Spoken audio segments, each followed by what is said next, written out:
ನಮಸ್ಕಾರ ಆತ್ಮೀಯರೇ, media house ಕನ್ನಡಗೆ ಸ್ವಾಗತ.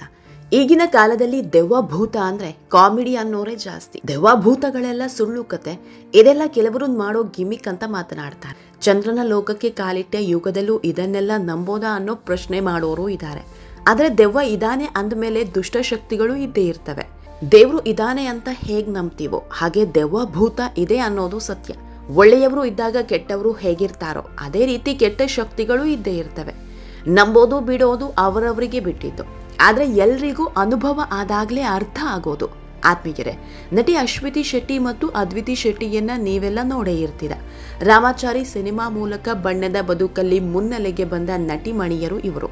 ಅವಳಿ ಜವಳಿ ಅಕ್ಕ ತಂಗಿಯರನ್ನ ನೋಡಿದ್ರೆ ಇದರಲ್ಲಿ ಅಶ್ವಿತಿ ಯಾರು ಅದ್ವಿತಿ ಯಾರು ಅನ್ನೋದೇ ಗೊತ್ತಾಗಲ್ಲ. ಅಷ್ಟರ ಮಟ್ಟಿಗೆ ಸೇಮ್ ಟು ಸೇಮ್ ಇದ್ದಾರೆ. ಕರಾವಳಿಯ ಈ ಇಬ್ಬರು ನಟಿಯರಿಗೆ ಈಗ ಮನೆಗೆ ಹೋಗೋದಿಕ್ಕೂ ಭಯ ಕಾಡೋದಕ್ಕೆ ಶುರುವಾಗಿದೆ.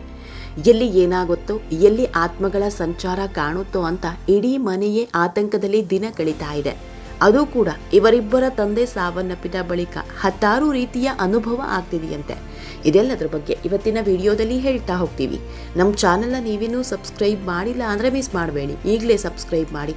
ಈ ವಿಡಿಯೋವನ್ನು ಕೊನೆಯವರೆಗೂ ನೋಡಿ, ನಿಮ್ಮ ಅನಿಸಿಕೆಗಳನ್ನು ಕಮೆಂಟ್ ಮಾಡಿ.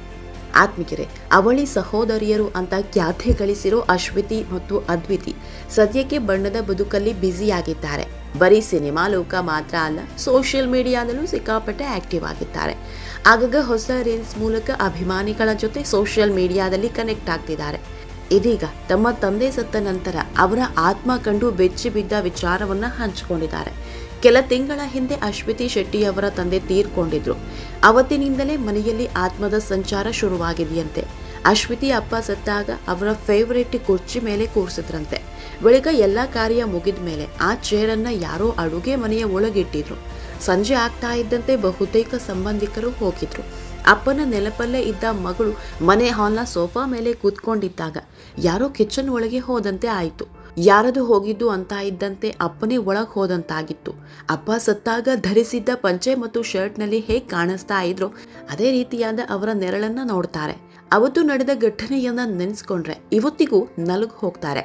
ಆತ್ಮಿಕರೇ, ಅದೇ ಮೊದಲು ಈ ಹಿಂದೆ ಎಂದೂ ಕೂಡ ಇಂಥ ಅನುಭವಗಳು ಆಗಿರಲಿಲ್ಲ. ತಂದೆಯ ನೆರಳಿನಂತೆ ಆಕೃತಿಯನ್ನ ನೋಡ್ತಾ ಇದ್ದಂತೆ ಇಡೀ ಮನೆಯಲ್ಲಿದ್ದವರಿಗೆ ಆತಂಕ ಶುರುವಾಗಿತ್ತು. ಆದರೆ ಯಾರೂ ಹೇಳ್ಕೊಂಡಿರಲ್ಲ.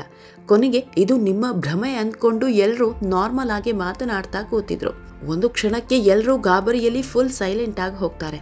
ಅದ್ವಿತಿ ಶೆಟ್ಟಿ ಅಪ್ಪನ ಚೇರನ್ನ ಅಡುಗೆ ಮನೆಯಲ್ಲಿಟ್ಟಿದ್ ಯಾರು ಅಂತ ಜೋರಾಗಿ ಕೂಗಾಡೋದಕ್ಕೆ ಶುರು ಮಾಡ್ತಾರೆ. ಆ ಕ್ಷಣ ಇವಳಿಗೇನಾಯ್ತು ಅಂತ ಅಶ್ವಿತಿಯನ್ನ ವಿಚಿತ್ರವಾಗಿ ನೋಡೋದಕ್ಕೆ ಶುರು ಮಾಡ್ತಾರೆ. ಇಂಟ್ರೆಸ್ಟಿಂಗ್ ಅಂದ್ರೆ ಅವರ ತಂದೆಗೆ ಯಾವಾಗಲೂ ಪೌಡರ್ ಹಾಕೊಳ್ಳೋ ಅಭ್ಯಾಸ ಆಯಿತು. ಅವರ ತಂದೆ ಬಂದ್ರೆ ಸಾಕು ಪೌಡರ್ ಸ್ಮೆಲ್ ಬರ್ತಾ ಇತ್ತು. ತಂದೆ ಸತ್ತ ಬಳಿಕವೂ ಅದೇ ಪೌಡರ್ ಸ್ಮೆಲ್ ಆಗಾಗ ಬರೋದಕ್ಕೆ ಶುರುವಾಗುತ್ತೆ. ಮನೆಯಲ್ಲಿ ಯಾರೂ ಕೂಡ ಆ ಪೌಡರ್ ಯೂಸ್ ಮಾಡ್ತಾ ಇರಲಿಲ್ಲ, ಆದರೂ ಕೂಡ ಆಗಾಗ ಅದೇ ಪೌಡರ್ನ ವಾಸನೆ ಬರ್ತಾ ಇತ್ತು. ಈ ರೀತಿ ನಾನಾ ಅನುಭವ ಕಂಡು ಇವತ್ತಿಗೂ ಕೂಡ ಭಯದಲ್ಲೇ ಬದುಕ್ತಾ ಇದ್ದಾರೆ.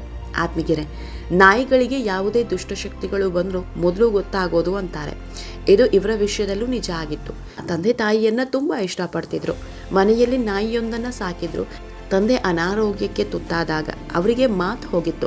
ಆ ಸಂದರ್ಭದಲ್ಲಿ ಮಕ್ಕಳಿಬ್ಬರು ಎಷ್ಟೋ ಬಾರಿ ಆ ನಾಯಿಯನ್ನ ಅಪ್ಪನ ಹತ್ತಿರ ಕರೆತಂದು ಮಾತನಾಡಿಸೋದಕ್ಕೆ ಪ್ರಯತ್ನ ಪಟ್ಟಿದ್ರು. ಆದರೆ ಆ ನಾಯಿ ಅಪ್ಪನ ಮುಖ ನೋಡ್ತಾ ಇರಲಿಲ್ಲ. ತಾಯಿ ತುಂಬಾನೇ ಧೈರ್ಯವಂತೆ. ಇಂಥ ದೆವ್ವ ಭೂತಗಳಿಗೆಲ್ಲ ಭಯ ಪಡಲ್ಲ. ಅಂಥವರು ತಮ್ಮ ಗಂಡ ತೀರ್ಕೊಂಡ 2ನೇ ದಿನ ತಮ್ಮ ಮನೆಯ ಸಾಕು ನಾಯಿ ಕೊಟ್ಟ ವಿಚಿತ್ರ ಲುಕ್ ಭಯಪಟ್ಟು ಜೋರಾಗಿ ಕಿರ್ಚಿದ್ರು.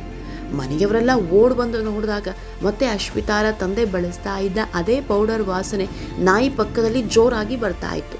ಅಶ್ವಿತಾರ ತಂದೆಯಲ್ಲಿ ಇದ್ದಂತಹ ಅಷ್ಟು ಸನ್ನೆಗಳನ್ನು ಇವರ ಮನೆಯ ನಾಯಿಯಲ್ಲಿ ನೋಡಿದ್ದಾರಂತೆ. ಕೇವಲ 11 ದಿನಗಳಲ್ಲೇ ಈ ರೀತಿಯ ನಾನಾ ಅನುಭವಗಳನ್ನು ಕಣ್ಣಾರೆ ಕಂಡಿದ್ದಾರೆ. ಆದರೆ ಯಾವುದಕ್ಕೂ ಭಯಪಡಲಿಲ್ಲ. ನಮ್ಮ ಅಪ್ಪನಿಗೆ ನಮ್ಮನ್ನು ಬಿಟ್ಟು ಹೋಗೋದಕ್ಕೆ ಇಷ್ಟ ಇರಲಿಲ್ಲ ಅಂತ ತಾವೇ ಪಾಸಿಟಿವ್ ಆಗಿ ಧೈರ್ಯ ತೆಗೆದುಕೊಂಡ್ರು. ಈಗಲೂ ಕೂಡ ಕೆಲವು ಅನುಭವಗಳಾಗುತ್ತಲೇ ಇರುತ್ತಂತೆ. ತಂದೆಯ ಜೊತೆ ನಟಿ ಅಶ್ವಿತಿ ಶೆಟ್ಟಿ ಮತ್ತು ಅದ್ವಿತಿ ಶೆಟ್ಟಿ ಹೆಚ್ಚು ಕನೆಕ್ಟ್ ಆಗಿದ್ರು. ಆದರೆ ಅನಾರೋಗ್ಯದ ಕಾರಣ ವರ್ಷದ ಹಿಂದೆ ಯತಿರಾಜ್ ಶೆಟ್ಟಿ ಸಾವನ್ನಪ್ಪಿದ್ರು. ಆತ್ಮೀಯರೇ, ದೆವ್ವ ಭೂತ ಇಲ್ಲ ಅನ್ನೋರ ಮಧ್ಯೆ ಇಂತಹದ್ದನ್ನೆಲ್ಲ ಕೇಳಿದಾಗ ಆಶ್ಚರ್ಯ ಅನಿಸುತ್ತೆ. ಈ ಬಗ್ಗೆ ನಿಮಗೇನು ಅನಿಸುತ್ತೆ ಅನ್ನೋದನ್ನು ಕಮೆಂಟ್ ಮೂಲಕ ತಿಳಿಸಿ. ನಮ್ಮ ಚಾನಲ್ನ ಸಬ್ಸ್ಕ್ರೈಬ್ ಮಾಡೋದನ್ನು ಮರಿಬೇಡಿ.